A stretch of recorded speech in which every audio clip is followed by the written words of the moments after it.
نیروهای مرزبانی توجیکستان خبری مقامات قرقیزستان درباره ضبط دیدبانگاه سرحدی خوجای اعلو را بر دروغ خواند.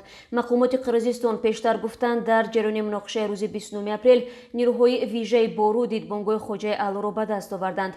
دفتر مطبوعاتی نیروهای مرزبانی نیمه شب 30 اپریل با نشر بیانیه گفت خبر ضبط پاسبانگاه سرحدی خوجای اعلو معلومات بر دروغ و یا خود فیک است که خاراکتری اغوا انگیزانه دارد. جانب قرقیزستان به این خبر هنوز واکنش نکرده است، اما روز 29 اپریل خدمات مرزبانی قرقیزستان گفت نیروهای مسلح توجیکستان به طرف پاسگاه‌های سرحدی کیپچیگای، مینی بولک، دوستوک آتش کشیدند.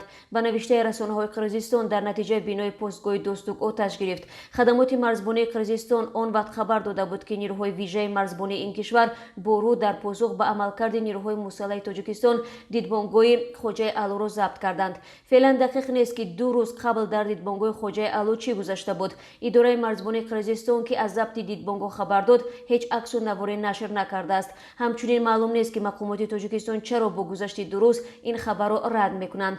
نیزا در مرز توجیکستان و قرقیزستان روز 28 اپریل در نزدیکی درغاد یا مرکز تقسیم آب شروع شده روز 29 اپریل ادامه کرد. هیات‌های دو کشور بگوی 30 اپریل اعلام کردند که نیروهای ایلوگی را از منطقه مرزی بیرون آورده روای ساکنان را به راه میمانند. در نظر است که امروز 1 می گفتگوی مقامات توجیک و قرقیز بر سر مسئله مرز ادامه کند.